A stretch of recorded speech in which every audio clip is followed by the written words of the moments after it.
নমস্কার বন্ধুরা, সবাই কেমন আছেন? ভালো আছেন তো? আমি জয়শ্রী আবার একটা নতুন রেসিপি নিয়ে চলে এসেছি। আজকে করেছি চিকেন স্যুপ, ভেজিটেবল দিয়েই করেছি।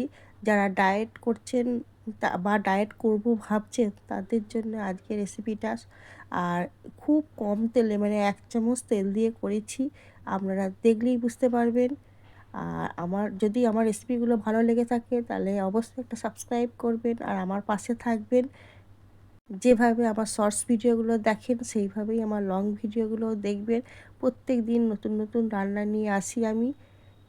যাই হোক, দেখে নিন আমি চিকেনের পিসগুলোকে খুব ছোট ছোট করে কেটে নিয়েছি। ওই বড় বড় করে সিদ্ধ করে তারপরে আবার ছেঁড়া, তার থেকে বরঞ্চ একদম ছোট ছোট করেই কেটে নিয়েছি জানো। প্রথমে দেখলে কেমনটা জলটা লাগলো, সেই জন্য জলটা ফেলে দিয়েছি, দিয়ে আবার নতুন জল দিয়েছি চিকেন স্টুটার মধ্যে। এবার ভেজিটেবল কী কী দিয়েছি দেখেই তো নিলে, তাও আমার মুখে বলে দিচ্ছি। বাঁধাকপি নিয়েছি, অল্প কাঁচা লঙ্কা, ক্যাপসিকাম, কর্ন, আর অল্প একটু বিনস, আর কিছু দিইনি। আর আদা রসুন একটু পেস্ট দিয়েছি, ব্যাস এটাকেই আমি সিদ্ধ করতে দিলাম।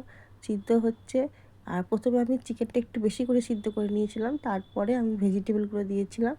আর আমি গোলমরিচটা দিলাম, যারা যেমন ঝাল খেতে ভালোবাসেন তারা সেইভাবেই দেবে। এখানটা সম্পূর্ণ গোলমরিচের ঝাল হবে। আর ১ চামচ রিফাইন তেল আর 1 চামচ সোয়া সস দিয়েছি, আর একটা ডিম ভেঙে দিয়ে দিয়েছি। এবার দেখুন, খুব ঝটপটি হয়ে যায়। এটা কিন্তু খুব একটা খাটনিও নেই। শুধু সবজিগুলো একটুখানি কুচি কুচি করে কাটবেন, খুব বড় বড় করে কাটবেন না। আর আমি এখানে স্যুপটাকে ঘন করার জন্যে কিন্তু আমি ওই যে স্যুপের প্যাকেটগুলো পাওয়া যায় সেগুলোই দিয়েছি। আপনারা চাইলে যদি না থাকে বাড়িতে তাহলে ময়দা বা কর্নফ্লাওয়ার একটু গুলে দেবেন, কিন্তু ডাইরেক্ট ওর উপরে দিতে যাবেন না, তাহলে কিন্তু সব গন্ডগোল হয়ে যাবে, সব জমাট বেঁধে যাবে আর কেমন একটা হয়ে যাবে। যারা অনেক দিন ধরে রান্না করছেন তারা তো জানেনই, কিন্তু যারা নতুন রান্না করছেন তাদের জন্যই আমার এই টিপসটা দেওয়া। আর এইটা করে আপনারা খেলে একটুও ফ্যাট থাকবে না এটাতে। আর যারা ডায়েট করছেন তাদের জন্য তো খুবই ভালো। আর খেতেও কিন্তু টেস্টি টেস্টি হয়। এটা তো সম্পূর্ণ গোলমরিচ আর কাঁচা লঙ্কার ঝাল, এটাতে কিন্তু অন্য কোনো কিছু নেই। আর নুনটা যদি অল্প পরিমাণ দেবেন, ঠিক আছে? যদি মনে হয় ওপরে একটু বিট নুন ছিটিয়ে নেবেন, তাহলে আরও ভালো লাগে খেতে।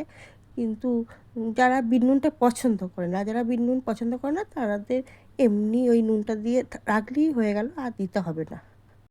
স্যুপটা দেখো রেডি হয়ে গেছে। এবার বাটিতে নিয়েছি, আমার মেয়েকে দেবো।